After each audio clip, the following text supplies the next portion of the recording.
Hello பீபர்ஸ், welcome to filmi craft. நான் உங்கள் அருண். இந்த எபிசோடில் நித்திலன் சாமிநாதனுடைய இயக்கத்தில் விஜய் சேதுபதியுடைய நடிப்பில் ஒரு தமிழ் படமாக நாளைக்கு தியேட்டர்ஸில் வெளியாக இருக்கிற மகாராஜா படம் எப்படி இருக்குது அப்படின்னு தான் இங்கே நம்ம பார்க்க போகிறோம். முதல்ல இந்த விமர்சனம் பார்த்து முடிச்சவொன்னு பிடிச்சிருந்தது அப்படின்னா லைக் பண்ணுங்கள், ஷேர் பண்ணுங்கள், கமெண்ட் பண்ணுங்கள், மறக்காமல் நம்ம சேனலுக்கு கடைசியாக சப்ஸ்கிரைபும் பண்ணுங்கள். இப்போ இந்த படத்துடைய கதை என்ன அப்படிங்கிறத லைட்டாக இங்கே நம்ம பார்த்துடலாம். படத்தில் நம்ம கதாநாயகன் ஒரு சலூன் கடை நடத்திக்கிட்டு வர்றாப்புல அவர் ஒரு சந்தர்ப்பத்தில் போலீஸ் ஸ்டேஷனில் போய், சார் என் லக்ஷ்மியை காணா எப்படியாவது தேடி கண்டுபிடிச்சி கொடுங்க அப்படின்னு ஒரு கம்ப்ளைண்ட்டை ஃபைல் பண்ணுறதுக்கு தான் போகிறாப்புல. ஏன்ப்பா யார் அந்த லக்ஷ்மி அப்படிங்கிறத தெளிவாக சொல்லு, நம்ம அதுக்கேற்ற மாதிரி கேஸ் எடுத்துக்கலாம் அப்படின்னு சொன்னால் ஒரு கட்டத்தில் தான் ஆடியன்ஸான நமக்கே தெரிய வருது, லக்ஷ்மி அப்படிங்கிறது வேறு யாரும் கிடையாது, அவர் வீட்டில் அவர் வச்சுருக்க ஒரு குப்பை தொட்டி. ஏன் எங்களெல்லாம் பார்த்தா நான் பைத்தியக்கார பைய இவ்வளோ மாதிரி தெரியுதா என்ன உனக்கு? இது என்ன மென்டல் ஹாஸ்பிட்டலாக என்ன? இங்கே வந்து வீட்டில் வச்சுருக்க ஒரு 300 400 ஒருத்தர் இல்லாத ஒரு குப்பை தொட்டியை காணா அப்படின்னு சொல்லி இங்கே வந்து கேஸ் எடுங்க அப்படின்னு உட்காந்துருக்க அப்படின்னு விஜய் சேதுபதி கிட்ட இந்த கேஸை எடுக்க மாட்டோம் அப்படின்னு எப்படியாவது அவரை வெளியே அனுப்புறதுலையே கண்ணும் கருத்துமாக செயல்படுது காவல்துறை. ஆனால் இதுக்கப்புறம் இந்த கதையில் என்ன தான் நடந்தது, இதுதான் இந்த படத்துடைய மொத்த கதையை.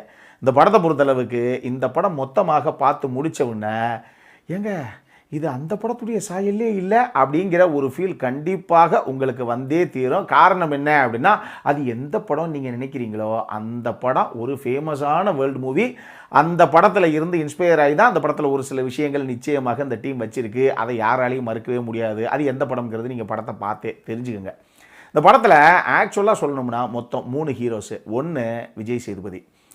இது விஜய் சேதுபதியுடைய 50வது படமாக. ஆனால் ஒரு 50வது படம்னா ஒரு நடிகருக்கு எப்படி படமாக அமையணும் அப்படிங்கிறதுக்கு இந்த படம் தான் மிகச்சிறந்த உதாரணம். அப்படி ஒரு படம் என்கிட்ட கேட்டிங்கன்னா விஜய் சேதுபதியுடைய கரியர்லேயே தி பெஸ்ட் ஃபிலிம் இந்த படம் தான் அப்படின்னு சொல்லுவேன். அப்படி ஒரு படம் அவருக்கு அழகாக அமைஞ்சிருச்சு.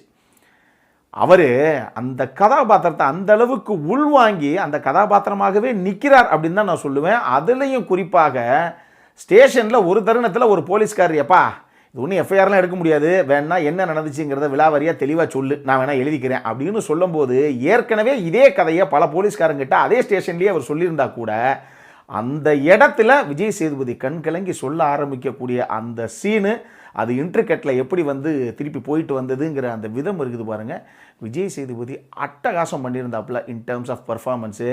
அவர் நடிகர் அப்படிங்கிறதுல இருந்து அடுத்த கட்டத்துக்கு போயிட்டார் அப்படின்னே நான் சொல்லுவேன். அந்த ரேஞ்சுக்கு ரொம்ப எங்கேயுமே மிகைப்படுத்தாமல் அந்த அளவுக்கு ஆர்கானிக்கான ஒரு பர்ஃபார்மன்ஸு அட்டகாசம் பண்ணியிருக்காப்புல விஜய் சேதுபதி. 2வது ஹீரோ யார் அப்படின்னா இந்த படத்துடைய இயக்குனரான நித்திலன் சாமிநாதன். 2017 குரங்கு பொம்மை அப்படின்னு ஒரு அட்டகாசமான படத்தை கொடுத்த அதே இயக்குனருடைய அடுத்த படம் தான் இது. கிட்டத்தட்ட 7 வருஷம் கழித்து அடுத்த படத்தை கொடுத்துருக்காப்புல.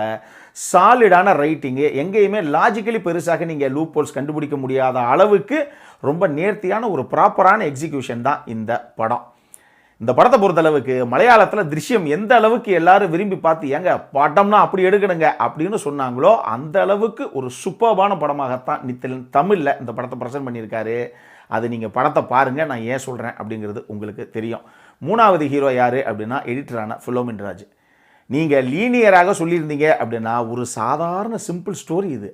அதை ஆடியன்ஸுக்கு எந்த விஷயத்தை எந்த இடத்துல ரிவீல் பண்ணோம்னா அது அவங்களுக்கு ஒரு மிகப்பெரிய இம்பேக்டை கொடுத்து ஒரு மிகப்பெரிய பிரமிப்பே கொடுக்கும் அப்படின்னு தெரிஞ்சு செகண்ட் ஹாஃபில் எக்கச்சக்கமான சம்பவத்தை வச்ச இந்த டீமை ஃபஸ்ட் ஹாஃபை ரொம்ப சட்டிலாக எங்கேயுமே தனித்தனியாக ஒரு பக்கம் ஒரு கதை நடக்குது, இதெல்லாம் என்ன சம்பவம், இதுக்கெல்லாம் என்ன தொடர்பு அப்படிங்கிற மாதிரியே நம்மளை யோசிக்க விட்டே தான் படத்துடைய ஃபஸ்ட் ஹாஃபை முடிச்சிருக்காங்க. ஏன்னா செகண்ட் ஹாஃபில் சம்பவம் ரொம்ப பெருசு.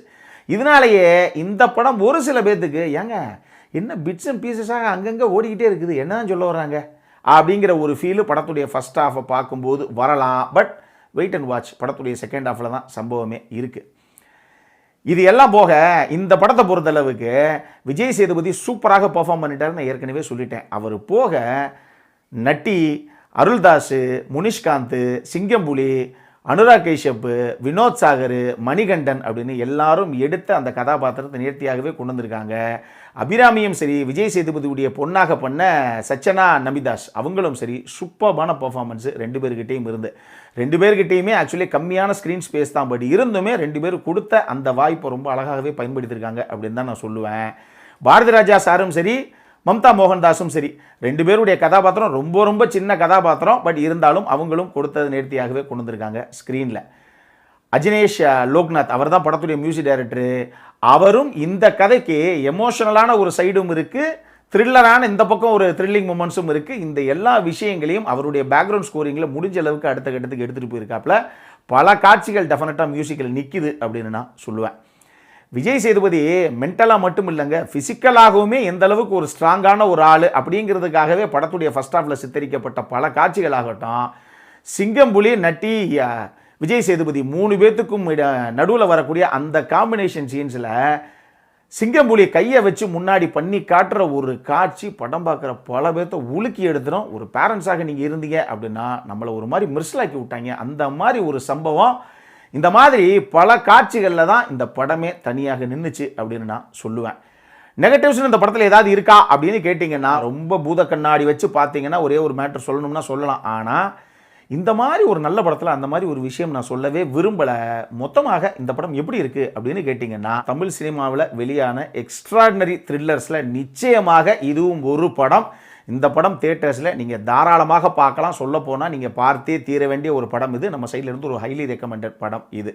அடல் கானடை பொறுத்தளவுக்கு இந்த படத்தெல்லாம் செக்ஷுவலி எந்த ஒரு விஷயத்தையுமே போர்ட்ரே பண்ணாமல் எப்படி அவ்வளோ பெரிய இம்பேக்டை நமக்குள்ளே இந்த டீம் விட்டுச்சு அப்படிங்கிறதே ஒரு பெரிய வித்தகாரம் பண்ணுற வேலை தான் வச்சுக்கோங்களேன். அவ்வளோ பெரிய சம்பவத்தை தான் இந்த டீம் பண்ணியிருக்கு. ஸோ செக்ஷுவலாக எந்த ஒரு விஷயம் போர்ட்ரே பண்ணப்படலை, பட் ரத்தம் தெரிக்கக்கூடிய குரோதமான காட்சி அமைப்புகள் உள்ளே இருக்குது. அதை மட்டும் மைண்டில் வச்சுக்கோங்க. மற்றபடி நீங்கள் தாராளமாக ஃபேமிலியோடு பார்க்கக்கூடிய ஒரு படம் தான் இது. இந்த படம் நாளைக்கு தியேட்டர்ஸில் வெளியாகுது. கண்டிப்பாக மிஸ் பண்ணாமல் போய் பாருங்கள். இதே மாதிரி இன்னொரு வீடியோவோட அடுத்த முறை உங்களை சந்திக்கிற வரைக்கும் இட்ஸ் அருண் சைனிங் ஆஃப்.